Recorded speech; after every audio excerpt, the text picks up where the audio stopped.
Hello everyone, good morning. Cells of immune system, ये हमारा topic चल रहा था जिसमें हमने काफ़ी सेल्स देख ली हैं। जिसमें हमने मोनोसाइट देखा जिससे मैक्रोफेजेस बनती हैं और जो डेंड्राइटिक सेल्स को भी अल्टीमेटली अराइज करने में हेल्प करती है। इसके अलावा हमने बेसोफिल देख लिया है, न्यूट्रोफिल्स देख लिए हैं, मास्ट सेल्स देख लिए हैं, ईओसिनोफिल्स देख लिए हैं। तो ये सारी माइलॉइड ओरिजिन की सेल्स हैं। तो माइलॉइड लीनिएजेस से बनती हैं ये हेमेटोपोइटिक स्टेम सेल का जो माइलॉइड लीनिएज होता है उससे ये सारी सेल्स बनती हैं। इसमें से कुछ में होती है फैगोसिटिक एक्टिविटी, कुछ में नहीं भी होती है। जैसे मास्ट सेल और बेसोफिल में और फैगोसिटिक एक्टिविटी नहीं होती है, बाकी सब में फैगोसिटिक एक्टिविटी होती है। ठीक है, और ये सारी सेल्स एक तरह से इनेट इम्यूनिटी में हेल्प करती हैं हमारी। तो ये सारी कुछ बातें हैं जो हम अभी पहले डिस्कस कर चुके हैं और आज हम आगे अपनी माइलॉइड ओरिजिन की कुछ सेल्स रह गई हैं उसको कवर कर लेंगे। फिर हम लिम्फॉइड ओरिजिन की सेल्स मंडे से पढ़ेंगे, जैसा कि आप लोगों की ऑफलाइन क्लासेस में देखेंगे। तो चलिए डेंड्राइटिक सेल्स स्टार्ट करते हैं। डेंड्राइटिक सेल्स का ये नाम क्यों पड़ा डेंड्राइटिक सेल्स? क्योंकि इनकी जो मेम्ब्रेन होती है, इनकी जो आउटर मेम्ब्रेन होती है वो कुछ नर्व सेल के डेंड्राइट्स की तरह होती है। नर्व सेल के डेंड्राइट्स ऐसे होते हैं और ये बहुत ही इस तरह से फैले हुए इनके इस तरह से स्ट्रक्चर होते हैं, इसीलिए इनको हम डेंड्राइटिक सेल्स कहते हैं। इस तरह से इसका कुछ स्ट्रक्चर होता है जो नर्व सेल की डेंड्राइट्स की तरह दिखता है, इसलिए इसका नाम डेंड्राइटिक सेल पड़ा। अब डेंड्राइटिक सेल में ये पाया गया कि ये जो सेल है ये माइलॉइड लीनिएज और लिम्फॉइड लीनिएज दोनों से ही बनती हैं। पहले ये माना जाता था कि माइलॉइड लीनिएजेस से ही बनती हैं, लेकिन बाद में ये देखा गया कि लिम्फॉइड लीनिएज से भी बनती हैं। तो लिम्फॉइड लीनिएज से क्या क्या बन गई? हमने जो पहले पढ़ा हुआ है बी लिम्फोसाइट, टी लिम्फोसाइट और नेचुरल किलर सेल्स, ही तो हमने पहले से पढ़ा था। अब हम ये भी जान गए हैं कि डेंड्राइटिक सेल्स दोनों ही लीनिएजेस से बनती हैं, तो ये आपको याद रखना है। ठीक है, उसके बाद ये करती क्या है, इनका काम किस तरह से करती हैं? ये एंटीजन को एक जगह, मान लीजिए बॉडी में किसी एक जगह पे एंटीजन को पकड़ती हैं, उसको प्रोसेस करती हैं और उसको ले जाती हैं लिम्फ नोड में।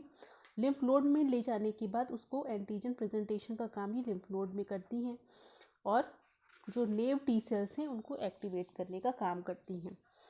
ठीक, तो इनका मोड ऑफ एक्शन कैसे होता है? एक जगह पे ये एंटीजन को कैप्चर करती हैं, दूसरी जगह जाके ये एंटीजन को प्रेजेंट करती हैं। जैसे एंटीजन प्रेजेंटिंग सेल्स हमने कल पढ़ा भी था। एंटीजन प्रेजेंटिंग सेल्स कौन कौन सी होती है, उसमें डेंड्राइटिक सेल्स भी पढ़ा था हमने। तो dendritic cells antigen presenting cell की तरह बिहेव करती हैं दूसरे लोकस पे और एंटीजन को पकड़ती हैं दूसरे लोकस पे। ठीक है, जहाँ इन्फेक्शन हुआ होगा वहीं पे जाके ये एंटीजन को पकड़ेंगी और उसको प्रेजेंट करेंगी ले जाके लिम्फ नोड में। तो वही लिखा हुआ है, capture antigen at one locus and present antigen to another and activate naive T cells and have phagocytic activity. अब यहाँ एक वर्ड आया है naive T cells. Naive T cells क्या होती है? नेव टी सेल्स ऐसी सेल्स टी सेल्स होती हैं जो डिफ्रेंशिएट नहीं होती टीएच और टीसी में। टीएच और टीसी में डिफ्रेंशिएट नहीं होती हैं, ऐसी सेल को हम नेव टी सेल्स कहते हैं। मतलब जो बोन मैरो से नई नई बनी हुई आती है, नई है, नई वर्ड के लिए नेव यूज़ हुआ है यहाँ पे। तो नई नई बनी जो आती हैं जो डिफ्रेंशिएट नहीं हुई होती है टीएच और टीसी में, वो किसी में भी बाद में डिफ्रेंशिएट हो सकती हैं, उसको हम कोई पर्टिकुलर टीएच टीसी नाम नहीं देते हैं, उसको हम कहते हैं नेव टी सेल। तो ये नेव टी सेल को एक्टिवेट करती हैं। उसके बाद जब वो एक्टिवेट हो जाती हैं तो किसी पर्टिकुलर सेल टाइप में डिफ्रेंशिएट हो जाती हैं। उसके बाद जो भी आगे फंक्शन होता होगा वो करती होंगी। तो डेंड्राइटिक सेल्स टीएच या टीसी को ना एक्टिवेट करके सीधे नेव टी सेल को ही एक्टिवेट कर देती हैं और उनके डिफ्रेंशिएशन में हेल्प करती हैं। तो ये हमारे डेंड्राइटिक सेल के बारे में कुछ अलग बातें जो थी वो हमने यहाँ पे देख ली हैं। तो ये सारे पॉइंट्स आप लोग नोट कर लीजिएगा। इसके बाद आता है आपका, अच्छा एक चीज़ मैं और बतानी है आप लोगों को, डेंड्राइटिक सेल में एक टर्म आता है फॉलिक्यूलर डेंड्राइटिक सेल। ठीक है, एक मैं यहाँ लिख दे रही हूँ, फॉलिक्यूलर डेंड्राइटिक सेल, डीसी से हम इसको डिनोट करती है। Follicular dendritic cells dendritic cell से बिल्कुल अलग होती हैं, इसका इससे कोई ताल्लुक नहीं है। क्योंकि डेंड्राइटिक सेल कहाँ से बन रही है? मेटोपोइटिक स्टेम सेल की माइलॉइड या लिम्फॉइड लीनिएज से बन रही हैं, मतलब बोन मैरो में बन रही है, कहीं ना कहीं बोन मैरो से इनकी ओरिजिन हो रही है। फॉलिकुलर डेंड्राइटिक सेल की ओरिजिन बोन मैरो में नहीं होती है। ये कहाँ पाई जाती हैं? ये लिम्फ नोड्स में। लिम्फ नोड की जो लाइनिंग्स होती हैं, लिम्फ नोड मान लीजिए इस तरह का लिम्फ नोड है कहीं पे, उसकी जो लाइनिंग्स होती हैं वहाँ पे जो सेल्स पाई जाती हैं उनको भी हम फॉलिकुलर डेंड्राइटिक सेल्स कहते हैं, क्योंकि इनका स्ट्रक्चर भी काफ़ी कुछ तक इनसे मिलता जुलता है इसी वजह से। लेकिन ये और ये दोनों डिफरेंट सेल्स हैं, इनको एक मत समझिएगा। Follicular dendritic cells B cell activation का काम करती हैं और पाई जाती हैं लिम्फ नोड्स में। ठीक है, ये टर्म भी आप लोग याद रखिएगा, बाद में कहीं आ सकता है। तो ये हमारा डेंड्राइटिक सेल के बारे में हो गया। अब हम पढ़ेंगे इराइथ्रॉइड सेल्स के बारे में। इराइथ्रॉइड सेल्स के बारे में कुछ खास नहीं, क्योंकि ये WBC तो है नहीं जो हमारी इन्फेक्शन में हेल्प करेंगी, इन्फेक्शन से लड़ने में हेल्प करेंगी।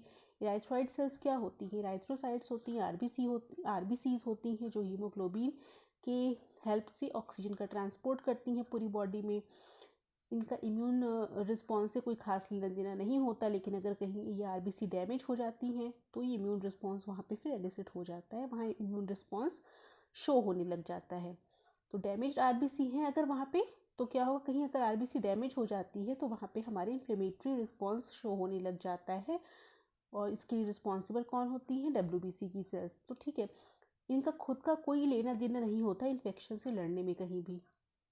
अब देखिए कुछ टर्म्स हैं वो आप लोग देख लीजिए। जो लार्जेस्ट RBC है वो एम्फीबियंस में पाई जाती है और स्मॉलेस्ट RBC डियर में पाई जाती है। ये कहीं क्वेश्चन आ सकता है, तो आप लोग ये दोनों स्टार पॉइंट बना के नोट कर लीजिएगा, लार्जेस्ट और स्मॉलेस्ट RBC कहाँ पाई जाती हैं। ठीक है, और इसके अलावा जो नॉन मैमेलियन वर्टिब्रेट्स होते हैं, मतलब मैमल्स को छोड़ दिया जाए तो जैसे बर्ड्स हो गए, मतलब एवीज, रेप्टाइल्स, एम्फीबियंस, इन सब के जो RBCs होते हैं उसमें न्यूक्लियस प्रेजेंट होता है। केवल मैमेलियन RBC में ही न्यूक्लियस प्रेजेंट नहीं होता। इस बात को भी आपको स्टार पॉइंट बना के नोट करना है। ये सब जितनी भी चीज़ें मैं पढ़ा रही हूँ, स्टार पॉइंट जब आप लोग की क्लास में आएंगे ना तो ये सारी चीज़ें मैं पूछूंगी और सबको याद होना चाहिए, इसलिए इसको स्टार पॉइंट बना रही हूँ मैं। इसको आप लोगों को अच्छे से याद करना है। ठीक है, तो ये हमारा इराइथ्रॉइड सेल्स के बारे में हो गया। इराइथ्रॉइड सेल्स किस लीनिएज की है? माइलॉइड लीनिएज की। ठीक है, अब एक लास्ट सेल रह गई है माइलॉइड लीनिएज की, वो है हमारी मेगाकैरियोसाइट। इसके बारे में पहले भी बात कर चुके हैं एक बार, क्योंकि मेगाकैरियोसाइट्स प्लेटलेट्स को जन्म देती हैं। जब मेगाकैरियोसाइट एक बड़ी सेल होती हैं, उसमें जब वो फट जाती हैं तो उनसे छोटे छोटे जो सेल्स बनती हैं उन्हीं को प्लेटलेट्स कहते हैं। या जब वो डिस्ट्रक्शन हो जाता है मेगाकैरियोसाइट्स का तो छोटे छोटे जो सेल्स बनते हैं उनको हम प्लेटलेट्स कहते हैं। प्लेटलेट्स का फंक्शन बचपन से ही पढ़ते हम आ रहे हैं, क्या होता है, ये क्लॉट फॉर्मेशन में हेल्प करती हैं। और इनके पास भी अपना खुद का न्यूक्लियस नहीं होता। किसके पास? प्लेटलेट्स के पास। मेगाकैरियोसाइट के पास होता है, एक बड़ा जायंट न्यूक्लियस होता है इनके पास, लेकिन जब ये डिस्ट्रक्शन हो जाता है इनका, ये प्लेटलेट्स बना लेती हैं, तो प्लेटलेट्स के पास अपना खुद का न्यूक्लियस नहीं होता। और ये मेगाकैरियोसाइट बोन मैरो में रहती हैं और प्लेटलेट्स ब्लड में फ्लो होते रहते हैं। ये बहुत ही छोटी सेल्स होते हैं जो क्लॉट फॉर्मेशन में हेल्प करती हैं। तो इसके बारे में ये ज़्यादा कुछ नहीं हम पढ़ रहे हैं, नॉर्मल सा फंक्शन है इनका। तो मेगाकैरियोसाइट के बारे में बस इतना ही है कि माइलॉइड लीनिएज की सेल्स हैं जो प्लेटलेट्स को अल्टीमेटली जन्म देती हैं। और जो प्लेटलेट्स होते हैं वो क्या फंक्शन करती हैं? क्लॉट फॉर्मेशन में, और उनके पास कोई भी न्यूक्लियाई नहीं होता। लेकिन मेगाकैरियोसाइट के पास अपना खुद का न्यूक्लियस होता है। ठीक है, तो ये हमारे हो गए सारे के सारे माइलॉइड लीनिएजेस के सारे सेल हो गए, जिसमें हमें ग्रेनुलोसाइट्स पढ़े। ग्रेनुलोसाइट्स के अलावा हमने RBC पढ़ा, मेगाकैरियोसाइट्स पढ़ा। ठीक है, और ग्रेनुलोसाइट्स में हमने न्यूट्रोफिल देखा, बेसोफिल देखा, इओसिनोफिल्स देखा, मास्ट सेल देखा। ठीक है, इसके अलावा हमने डेंड्राइटिक सेल्स भी देखा। डेंड्राइटिक सेल्स थोड़े अलग टाइप की सेल्स होती हैं जो माइलॉइड और लिम्फॉइड दोनों ही लीनिएज से बनती हैं।